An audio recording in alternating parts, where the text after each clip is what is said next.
ഓ മറ്റേ beat special.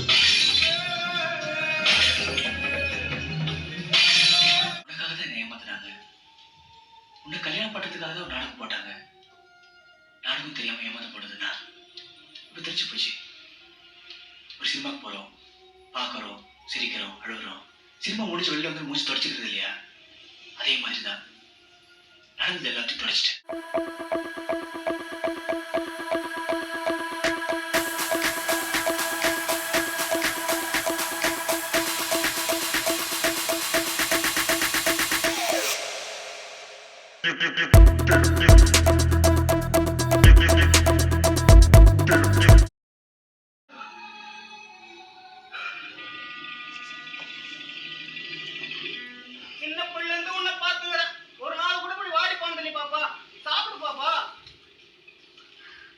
பட்னி கட்டுறது தெரிஞ்சது நம்ம பாட்டி என்ன வெட்டி போட்டுருவாங்க. சாப்பிடு பாப்பா. வேண்டாம் ஜோசு.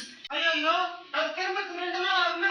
போட்டு வந்த காய் திருப்பிட்டா பரவாயில்ல ஜோசு. ரொம்ப காயப்பட்டு எனக்கு யாரையும் பார்க்க பிடிக்கல. ஏன் பாப்பா? நான் கேட்கறேன்னு தப்பா நினைச்சுக்க மாட்டேன். லவ் பண்ணிடா. ஆசை வச்சுட்டாலே பிரச்சனை தான்.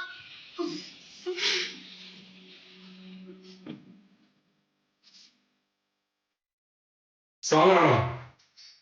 തോന്നി. കേട്ടിട്ടുണ്ടോ സോങ്? ഇത് ഈ ലൈൻ കേട്ടിട്ടില്ല.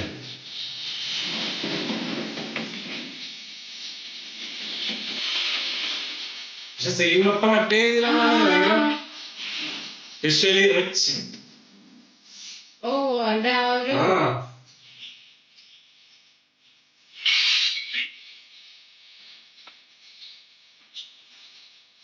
ഒരു സാഡ് സോങ്. സോങ് തന്നെയാണോ ഇഷ്ടം? സോങ് തന്നെ. ഓ മറ്റേ ബീറ്റ് സ്പെഷ്യൽ.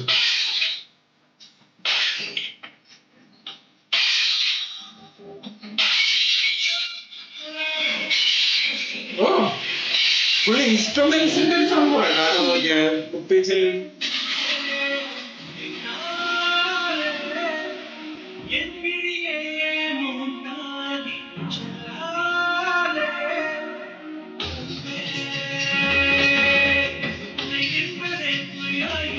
ഓ മധുവിധയുടെ സാധനങ്ങൾ കളഞ്ഞ് എടുത്ത്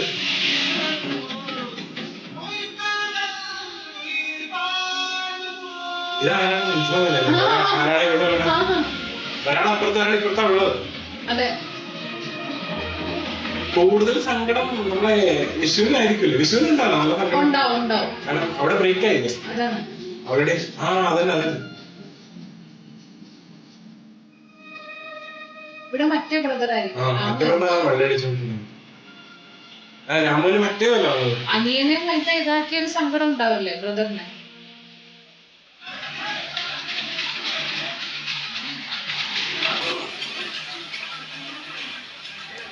അവര് ഒരു ബാക്ക്ഗ്രൗണ്ട് സ്കോറിന്റെ സോങ് ഉണ്ട് കേട്ടോ.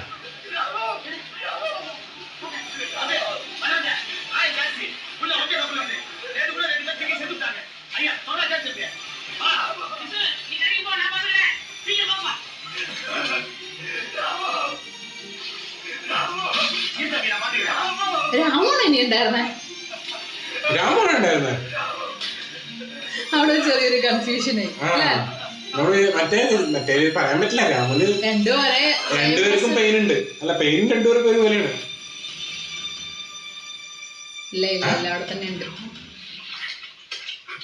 ഐശ്വര്യാണ് ചാടിയത്. ആരും ഉണ്ടെന്ന് പറഞ്ഞില്ലേ വെള്ളത്തില് ചാടിയിട്ടുണ്ടെന്ന് പറഞ്ഞു. രണ്ടുപേർ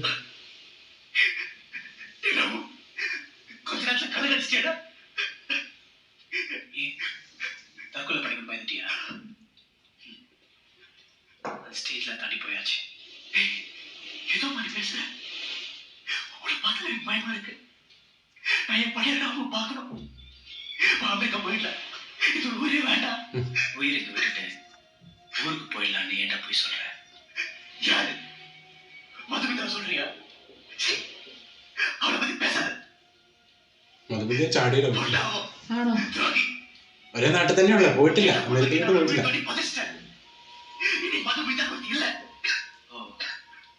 தூக்கி எறிஞ்ச கேண்டி ஸ்கூல் பேக் எல்லாத்தையும் மறுபடியும் பொறுக்கி கொண்டாந்து பத்திரமா வச்சிட்டியா? சரி, நான் தான் மணியே லவ் பண்ணி தொலைச்சா எக்கடா கெட்டு போறேன். நீ என்ன பாவம் பண்ண?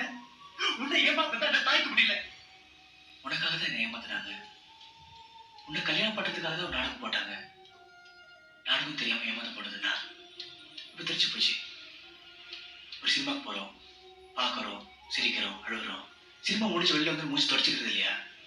அதே மாதிரிதான் நடந்தது எல்லாத்தையும் தொடச்சிட்டேன்.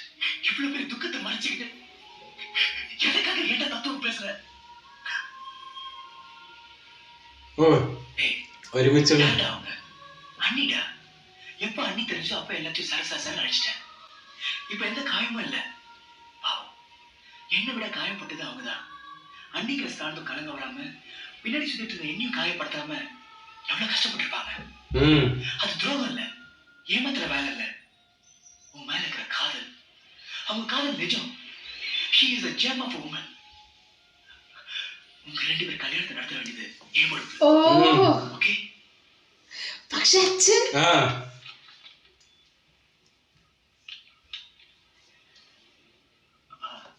അതിനാണ് ഇത് മൊത്തം മാറ്റിയത്. ஏன்பா எதுவுமே பேச மாட்டேங்கிறீங்க? எப்ப பேச வந்தாலும் கையில ஒரு புக் எடுத்து உட்காந்துறீங்க. இப்போதைக்கு என் முடிவுல எந்த மாற்றமும் இல்ல. ஏன்பா கட்டி வச்ச ரெட்டை பிரிக்கிட்ட கட்டி வைப்ப இன்னும் அடம் பிடிக்கிறீங்க? அண்ணியை தவிர வேற யாராவது கல்யாணம் பண்ணி வச்சீங்கன்னா அண்ணன் சத்தியமா சந்தோஷமா இருக்க போறது இல்ல.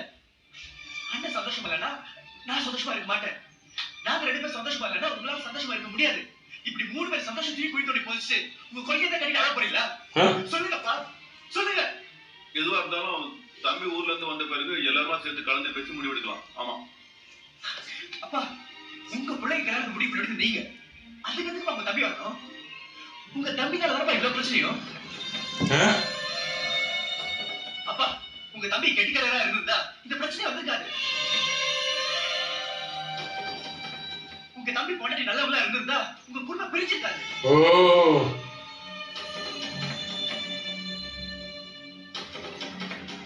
உங்க தம்பியும் தம்பி பொண்டாட்டி நல்லா இருக்கிறதுக்காக ஏன்பா எங்க வாழ்க்கை நாசமாக்குறீங்க? போதும் போதும்.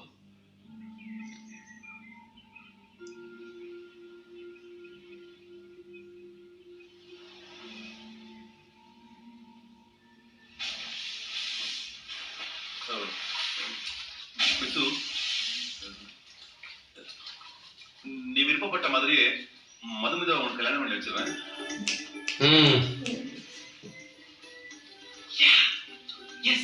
ஆனா இப்ப வச்சிருக்கிற முகூர்த்தத்துல வேணாம். அதுக்கு முன்னால எவ்வளவு சீக்கிரம் வச்சு முடியுமோ அவ்வளவு சீக்கிரம் வச்சுக்கலாம். ஏன்பா? அது என் மனசு மாறதுக்கு முன்னால இந்த கல்யாணம் முடிஞ்சிடணும். താങ്ക്സ്. അതായത് ഈ ബ്രദർ ചെയ്യുന്നത് മറ്റതാണ്. കാരണം അല്ലെങ്കിൽ നടക്കില്ല. അത് മാത്രല്ല, ചേട്ടൻ വന്നു കഴിഞ്ഞാൽ നടക്കില്ല. ഇതാണ് സംഭവം. ഉണ്ടല്ലോ. ഓ,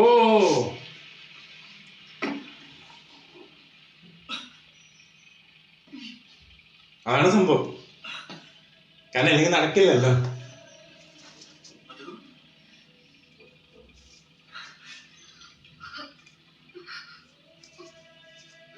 I'm sorry.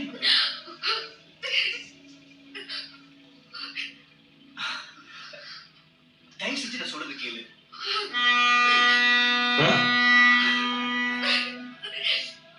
Madhu, please. மது, தயவு செஞ்சு நான் சொல்றது கொஞ்சம் கேளு. நீ கேட்டியா அன்னைக்கு? அன்னைக்கு நான் இதே மாதிரி கெச்சிருந்தேன். தயவு செஞ்சு நான் சொல்றது கேளு. அதே ட்ரெஸ்ல உள்ள காதுல போட்டுக்காம பெரியவன் கட்டும் பிராண துரோகின்னு என்னெல்லாம் பேசுற. இப்ப வந்துட்டான். போடா.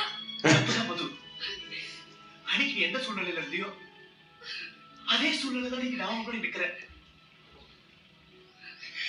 என் புரிஞ்சு ஏத்துக்க மாட்டியா? ഓ,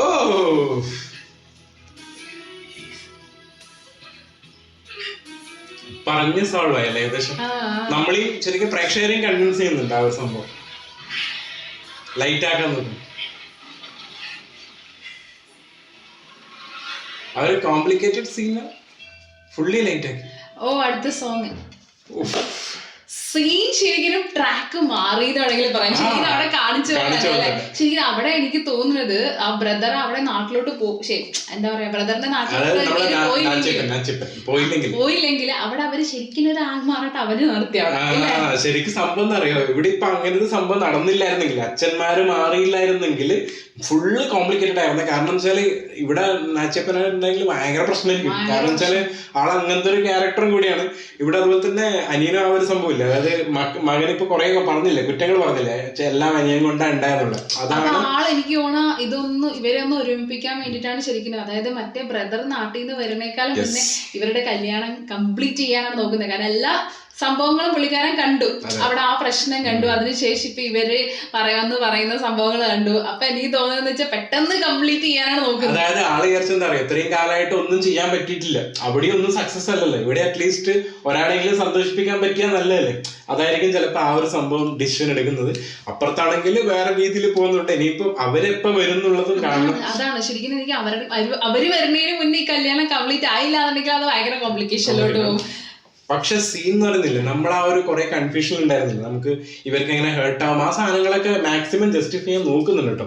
കാരണം ഓരോ സീനില് കാണിക്കുന്ന സമയത്ത് അങ്ങനെ ചിലപ്പോ അത് മറക്കാൻ പറ്റുന്ന രീതിയിലും ആക്കുന്ന രീതിയിൽ ആക്കിയിട്ടുണ്ട്. കാരണം അവിടെ അണ്ടർസ്റ്റാൻഡിങ് ആണ്, ബ്രദർ ഭയങ്കര അണ്ടർസ്റ്റാൻഡിങ് ആയതുകൊണ്ടാണ് ആ സംഭവം മനസ്സിലാക്കിയത് തന്നെ. കാരണം മറ്റേ ബ്രദറിന്റെ ആ ഒരു ഇഷ്ടം, അതായത് ഇഷ്ടത്തിന് വേണ്ടിയിട്ടല്ല ശരിക്കും ചെയ്തത്. അത് മാത്രമല്ല മറ്റേ ആ ഒരു വൈശ്യ എന്ന് പറയുന്ന ആ ഒരു ക്യാരക്ടർ വരുന്ന സമയത്താണെങ്കിലും പുള്ളിക്കാരത്തി മാക്സിമം ട്രൈ ചെയ്യുന്നുണ്ട് പിന്നെ അത് മാത്രല്ല മറ്റേതും പറഞ്ഞില്ലേ, ഓൾറെഡി പാർട്ടി പറഞ്ഞിട്ടാണ് ഈ സാധനങ്ങളൊക്കെ ചെയ്തെന്നുള്ള ഓൾറെഡി അറിയാലോ. അപ്പൊ അതും കൂടി ആവുന്ന സമയത്ത് ആൾക്ക് അത്രയും ഇഷ്ടമുണ്ടെന്നുള്ള സാധനം മനസ്സിലാവുന്നുണ്ട്.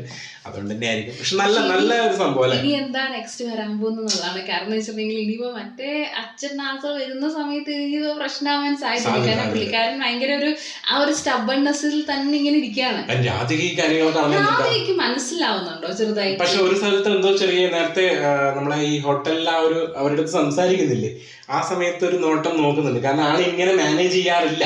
കാരണം എന്താണെന്നറിയോ, ഇപ്പൊ നമ്മൾ എത്രയൊക്കെയാണെന്ന് പറഞ്ഞിട്ടുണ്ടെങ്കിൽ നമ്മളുടെ കൂടെ നിൽക്കുന്ന ഒരാള് വേറെ രീതിയിൽ ബിഹേവ് ചെയ്താൽ നമുക്കൊരു, കാരണം ഇത്രയും വർഷങ്ങളായിട്ട് പുള്ളിക്കാരൻ കൂടെ നിൽക്കാൻ, ഇത്രയും വർഷങ്ങളായിട്ട് ആൾക്കൊന്നും ചെയ്യാൻ അറിയില്ല. അപ്പൊ പെട്ടെന്ന് നാട്ടിൽ പോയി തിരിച്ചു വന്നിട്ട് എന്താ പറയാ ബ്രില്യന്റ് ആവുന്നതും, ബ്രില്യന്റ് മാത്രല്ല സംസാരിക്കുന്ന രീതി തന്നെ മനസ്സിലാക്കാലോ. കാരണം ആള് പെട്ടെന്നല്ലേ ആളെ മാനേജ് ഒക്കെ ചെയ്യുന്നത്. അവരുടെ അടുത്ത് സംസാരിച്ചതായാലും പിന്നെ ഹോട്ടലില് ജോലിക്കാരുടെ അടുത്ത് സംസാരിക്കുന്നതെല്ലാം നമ്മള് ശരിക്കും എന്താ രാധികനെ നമ്മൾ ആ ഒരു ടൈമിൽ വെറുക്കുന്നുണ്ടെങ്കിലും നമ്മൾ ഇവിടെ വേറൊരു പെർസ്പെക്റ്റീവ് നോക്കുകയാണെങ്കിൽ, അതായത് നമ്മള് ആ പുള്ളിക്കാരത്തെ ആ ഒരു ക്യാരക്ടർ ഒരിക്കലും ആക്സെപ്റ്റ് ചെയ്യാം. കാരണം പുള്ളിക്കാരി ഭയങ്കര ടോക്കറ്റീവും ഭയങ്കര ബോൾഡും ആണ്. അപ്പൊ ആൾ എക്സ്പെക്ട് ചെയ്യുന്ന ഹസ്ബൻഡ് എന്ന് പറയുന്നത് ആ ഒരു റേഞ്ചിൽ അല്ലെങ്കിൽ അതിന് ഇച്ചിരിയെങ്കിലും റേഞ്ചിൽ ആഗ്രഹിക്കും. ഹസ്ബൻഡ് കുറച്ചുകൂടി സ്മാർട്ട് ആവണമെന്ന് ആഗ്രഹിച്ചിട്ടുണ്ട്. കാരണം ചേട്ടൻ ഓൾറെഡി സ്മാർട്ട് ആണ്. അതാ സംഭവം. ചേട്ടന്റെ വകയിലല്ല എല്ലാം നിൽക്കുന്നത്, എല്ലാം സ്വന്തമായിട്ടൊന്നും ഉണ്ടാക്കിയിട്ടില്ല. അപ്പൊ അതുകൊണ്ട് തന്നെ ആ ഒരു സ്മാർട്ട്നെസ് ആണ് പുള്ളിക്കാരി ആഗ്രഹിക്കുന്നത്. പക്ഷെ പുള്ളിക്കാരൻ്റെ അകത്ത് ആ ഒരു സ്മാർട്ട്നെസ് സംഭവങ്ങളും ഇതുവരെയായിട്ടും കിട്ടിയിട്ടില്ല. അപ്പൊ ഫസ്റ്റ് ടൈം എനിക്ക് തോന്നുന്നു ഇപ്പൊ കിട്ടിയ ആ കണ്ട സമയത്താണെങ്കിലും പുള്ളിക്കാരത്തി ആ ഒരു ഇമോഷണൽ ആയി സംഭവങ്ങളൊക്കെ. അപ്പൊ ആ ഒരു ക്യാരക്ടറിന്റെ ഒരു സംഭവം അവിടെ നമ്മൾ ജസ്റ്റിഫൈ ചെയ്തു അല്ലെ. അത് എന്തുകൊണ്ട് ആ ഒരു ക്യാരക്ടർ അങ്ങനെ ആയി എന്നുള്ളത്. ചിലപ്പോ എന്താ പറയാ ബ്രദറിന്റെ പോലെ കുറച്ച് സ്മാർട്ട് ആയിരുന്നുണ്ടെങ്കിൽ ആ ഒരു ചിലപ്പോ പ്രശ്നങ്ങൾ നടക്കില്ല അല്ലേ. ആ ഒരു എൻഡിങ്, അതായത് ഇപ്പം കറക്റ്റ് ആ ഒരു മറ്റൊരു സാധനങ്ങളൊക്കെ സോൾവ് ആയിട്ടുണ്ട്. ഇനി എന്തെങ്കിലും പ്രശ്നങ്ങൾ വരുമെന്നുള്ളത് നമുക്കറിയുന്നുണ്ട്.